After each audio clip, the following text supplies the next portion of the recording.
Brad Ballinger coming to you for KNGNetwork.com. I'm here with Fleming County Head Coach Bill Spencer and Chase Gully. How y'all doing, gentlemen? I'm great. How about you? Can't complain a bit.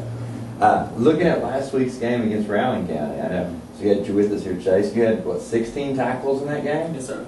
That was a pretty big defensive game then. Yes, sir. Was it being in the right place, or? Yeah, just stopped. Most of it was just runs. I had a few on passes. Most of it was just runs. I was just being in the right place at the right time. I guess. You know, Chase kind of modest, but he does a good job playing safety of reading the play and coming up and making tackles. You know, you never want your safety to be your leading tackler, but so we tell our kids all the time. We hope that our linebackers or our defensive line make it, but Chase has done a good job being aggressive and reading plays and coming up and making tackles when he needs to. So when you talk about that game last week, on the books, the game looked really close. You all had 350 combined yards to about 440 for Fleming County. What was the deciding factor that kind of limited? Well, you know, when we talked to the kids about it and watched the video, we had a lot of opportunities to make breaks for ourselves and make big plays, and we just didn't take advantage of it. You know, the big thing was they went for it on fourth down 6 times and got the first down all 6 times. So we were putting ourselves in position where if we get a stop on one of those fourth down plays, you know, it's a different ball game. You know, they end up scoring on each of those drives. So, you know, if we would have gotten the stop just on half of them, you know, you take away three of their drives, 3 of their scores, you know, you take 21 points off the board, and it looks a lot closer, you know. So defensively, we just didn't make those stops when we needed to. And then offensively, kind of the same thing. We had opportunities. We moved the ball up and down the field, but when we got into the red zone things, we kind of fizzled out and didn't take advantage of what we had and didn't put points on the board. I know when it comes to offense, it seems like Adams had a pretty good game. He went 9 for 16, if I remember right. So, I mean, that's anytime you're over 50% of completions, you can't complain too much. Yeah, we did. We had a good game throwing the ball again from Desmond, and we got more production from our running game, which is something we've been talking about we needed to have. You know, combined, I think we had 150, 160 yards rushing. So, you know, we were getting more balance there. But again, you know, like I said, we got to do a better job once we get down to the 20 in the end, taking care of the football and getting in the end zone. You know, we're eating up some yardage in the middle of the field, but we got to get it done where it counts. Speaking of getting your running game up, Travis Taylor, he had, what, 81 yards rushing that game?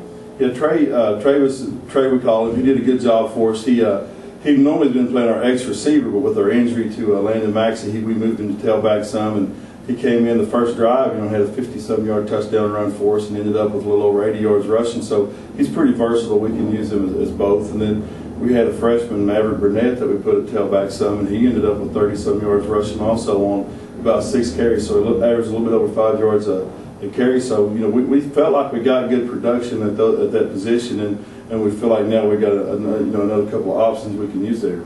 I was going to say, it does seem like your weapons, because it went from more of a passing game to being able to spread the field, rush, kind of mix it up some. Yeah, so. And that's been our goal all season long, is to try to find that balance so people don't know we're just throwing it every down and just, you know, teeing off on our quarterback. So we felt like we took a step forward in that regard in this ball game.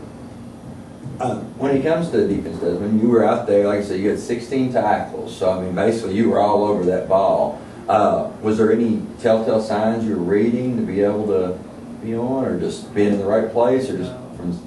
Most of them were runs up the middle. I had a few on just being right behind the guy when he caught the ball and getting it, but most of them were just runs off the tackle or up the middle and just leaving there. What do we think we learned the most from this game going into? Because I know we got Lewis County coming up this week. So, well, you know, even though the final score was 49-14, and it looks like it was a blowout, like you said, on paper, and being on the sidelines, it didn't feel like it was a blowout. You know, I think our kids learned that we can compete with good football teams. You know, Round County's 4-0; they're a good football team, and like I said, a break here and there, and it's totally different score at the end of the game. But we found out, you know, we can compete with those teams, but we've got to do a better job at making our own breaks. We can't sit back and wait for somebody else to turn the ball over or somebody else to make a mistake. We've got to do a better job of being more aggressive defensively and creating those turnovers and getting those stops on fourth down. And then, like I already talked about, some offensively, we just got to do a better job capitalizing when we get a chance to score. We've got to take advantage of it. Have you all, I'm sure, we're reviewing the game tape and stuff coming up on Lewis County. Is there anything y'all been kind of working on and trying to I know every game you work from the last game, but is there anything that you kind of... Yeah, well, you know, we've got our Lewis County videos loaded up for our kids to watch on Huddle, our online video system that we use. We haven't actually met with our kids as a group yet and talked about Lewis County. We're going to do that a little bit this afternoon, but we wanted to focus mainly with this open week this week. We were focusing mainly on Fleming County, on what we needed to improve at and get better at. You know, as far as offensively, we spent a lot of time working on blocking. That's been one of our problems, and defensively, obviously, was tackling. If our safeties leading us in tackles, there's some reason why they're getting there. So we spent a lot of time this week working on tackling and getting better at that. So we wanted to kind of switch gears a little bit and take advantage of having this open week and not having an opponent on Friday night. And instead of having to focus on Lewis County this week, we could focus more on ourselves. And now, you know, it's Thursday, so now we can start, you know, bringing a little bit of Lewis County into the mix, but still making sure we're getting better at what we're doing.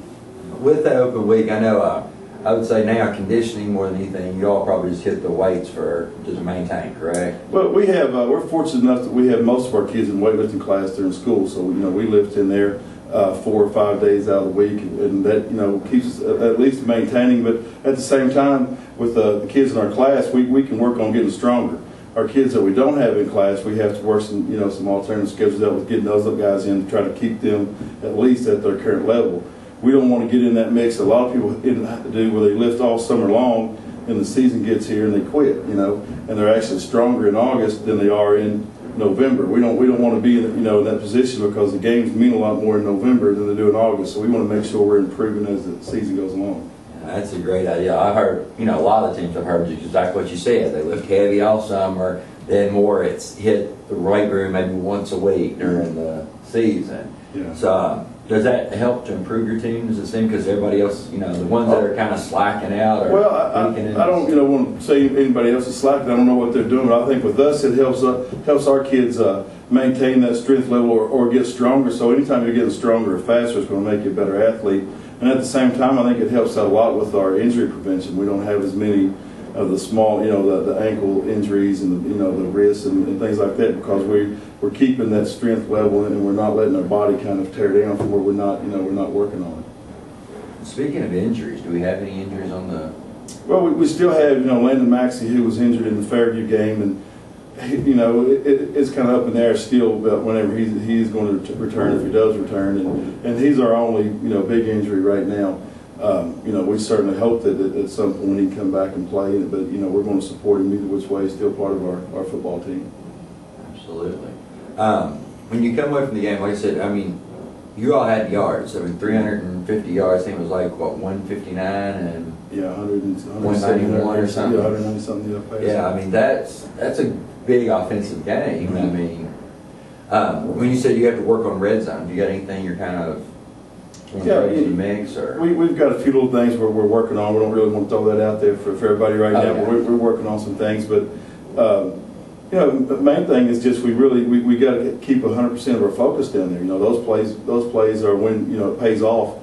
You get those yards all the way down to the 10 or the 20. Now you really have to execute when you get in the red zone, because you know, you never know in a passing game who we're going to throw the ball to. We can't have a receiver that's on the backside think, well, we're going to go strong side, so I don't have to run a good route this time. So we have to focus on doing everything right in the red zone, because you know, those are the money plays. Those are when we have to, you know, get the payoff. But since we had a defense, we play defense and offense, don't you? Yes. Yeah, that's what I was thinking. Well, when you're on your defense end, what are y'all planning on working on for defense to kind of bump up? Are you wanting to, I mean, you know, when your safety's leading you in tackles, I know there's got to be some stuff you're wanting to work on. Is there anything? We've worked on being a lot more aggressive this week with our linemen and with our linebackers, and just finishing plays. A lot of big, even the big plays that Brown County had in the week before with Fairview, we have guys there in position. We have guys make contact, but we don't always wrap up and finish the job. So we've worked on being finishers. You know, I think it was a good time to have an open week. I think our kids are a little sore from our open week because we have been a little bit more physical than maybe we would have been had we had a game coming up on Friday. But it was something that we needed to do. It was something that we needed to work on. We had to work on getting better at finishing off tackles, and you know, this giving us an opportunity to do that. I guess with that said, we'll kind of wrap up. And what should we come to expect? Probably, you know, you get the open game, then we'll hit Lewis next week. What should we start to expect to see maybe in that Lewis game? Well, in the Lewis game, hopefully that balance that we had from Round County on offense will carry over with our rushing attack and our passing attack. And then defensively, I think you're going to see a lot more aggressive defense from us. We've tried some different kids, and some kids have responded, you know, to that. And we just kind of not really changed our defensive philosophy, but just kind of re-emphasize it and work more on getting to the football. And when we get there, make sure we make the tackle, make the play, when we have those opportunities. Sounds like a plan. Well, I'd like to thank you gentlemen for being here. Thank you. Again, this is Brad Ballinger for KNGNetwork.com here with Fleming County head coach Bill Spencer. And what different positions do you play, Chase? Wide receiver and safety. And wide receiver and safety Chase Gully. We'd like to remind you to thank our sponsors, Apple Market, located in 2 different locations. We've got Nick Pope Insurance for all your insurance needs. J.D. Webb Tire, located in Sharpsburg. And also Johnson Mathers Nursing Home. And you can find us every week here in the Coach's Show at KNGNetwork.com. Until next week, we thank you.